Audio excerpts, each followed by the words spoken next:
नमस्कार दोस्तों, आप लोगों का बहुत बहुत स्वागत है आपके अपने चैनल मार्केट स्टडीज़ में। मैं हूं कपिल और ओरिएंट इलेक्ट्रिकल का रिज़ल्ट आ चुका है दिसंबर 2020 का। तो हम लोग उसको एक बार रीड कर लेते हैं और जो मैंने एनालिसिस की है वो एनालिसिस मैं आप लोगों के साथ शेयर कर लेता हूं।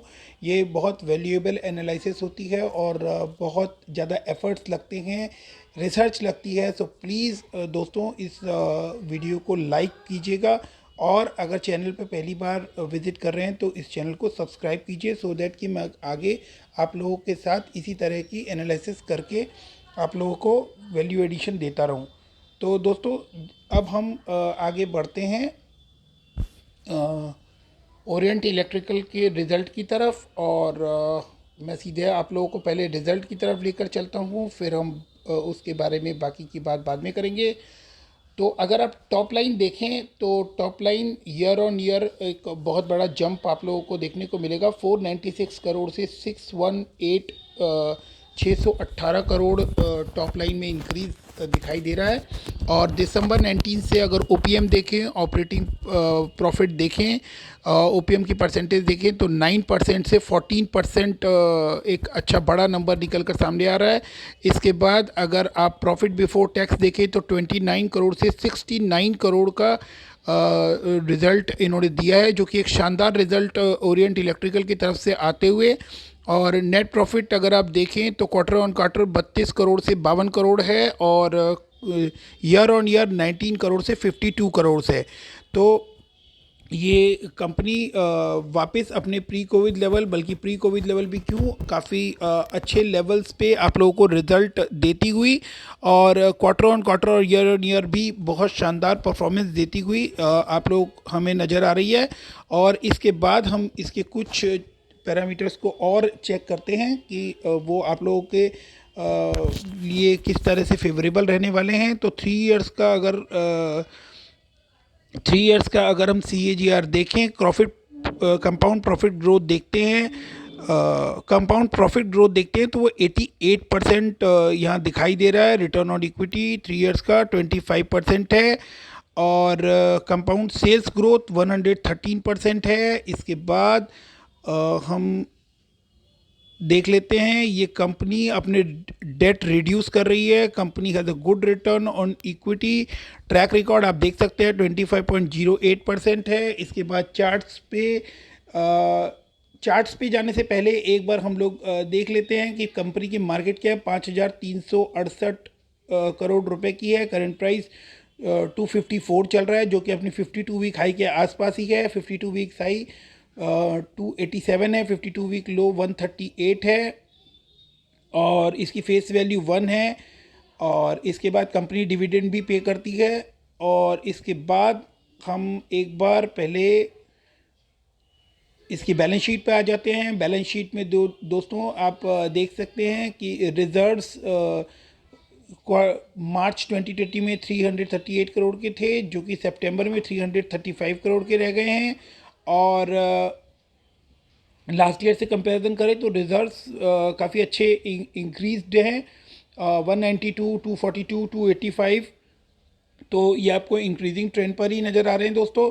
इसके बाद अगर हम बोरोइंग्स देखें तो कंपनी ने अपनी बोरोइंग्स ऑलमोस्ट हाफ कर दी हैं, 155 करोड़ से मार्च 2020 में 62 करोड़ है। तो ये एक इम्पॉर्टेंट एनालिसिस है, ये एक ध्यान देने वाली बात है कि कंपनी ने अपनी बोरोइंग्स, अपनी डेट जो है वो कम किए हैं, जिससे कि कंपनी का इंटरेस्ट बर्डन कम होता है और कंपनी में स्टेबिलिटी और स्ट्रेंथ बढ़ती है।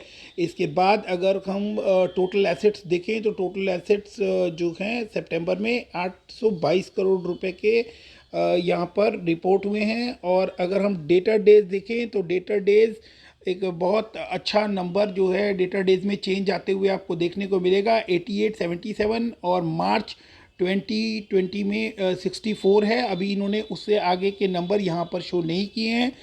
तो और अगर हम प्रमोटर की होल्डिंग की बात करें तो वो एक चिंता का विषय है यहाँ पर, क्योंकि प्रमोटर्स की होल्डिंग 38.52% ओनली नज़र आ रही है, जो कि एक बड़ा नंबर नहीं नज़र आता। एफ आई आई की अच्छी खासी होल्डिंग 7.3% की इंक्रीज्ड होल्डिंग दिखाई दे रही है, जो ओवर द पीरियड इंक्रीज़ हो रही है। DIS की होल्डिंग भी इसमें ग्रेजुअली इंक्रीज़ होते हुए नज़र आ रही है। ये सारे एनालिसिस आप लोगों के लिए लेकर मैं ऑलरेडी रिसर्च कर चुका था, इसलिए मैं आप लोगों को एक एक करके बता रहा हूँ। और पब्लिक के पास 13.93 की होल्डिंग है, जो कि थोड़ी सी रिस्की नज़र आती है, क्योंकि पब्लिक के हैंड्स में ज़्यादा शेयर होना ठीक नहीं होता। बट अगर आप पब्लिक के हैंड्स पर भी अगर आप देखें तो ये ICICI प्रूडेंशियल के पास इसकी होल्डिंग है, बिरला इंस्टीट्यूट ऑफ टेक्नोलॉजी के पास, रुक्मणी बिरला के पास, श्री जगन्नाथ एजुकेशनल इंस्टीट्यूशंस के पास। तो कुछ बड़े खातों में इसकी होल्डिंग्स नज़र आती हैं। तो ये शेयर उस एंगल से strong share, financially strong share में नज़र आता है। और फिनेंशियली स्ट्रांग होने के बाद अब हम इसकी टेक्निकलिटी थोड़ी चेक कर लेते हैं कि कंपनी टेक्निकली कैसा कर रही है। तो लास्ट ईयर में देखें तो एक अच्छा बड़ा एप्रिसिएशन आप लोगों को नज़र आता है। अगर ध्यान दें तो इस पीरियड के आसपास यहाँ पर ये 154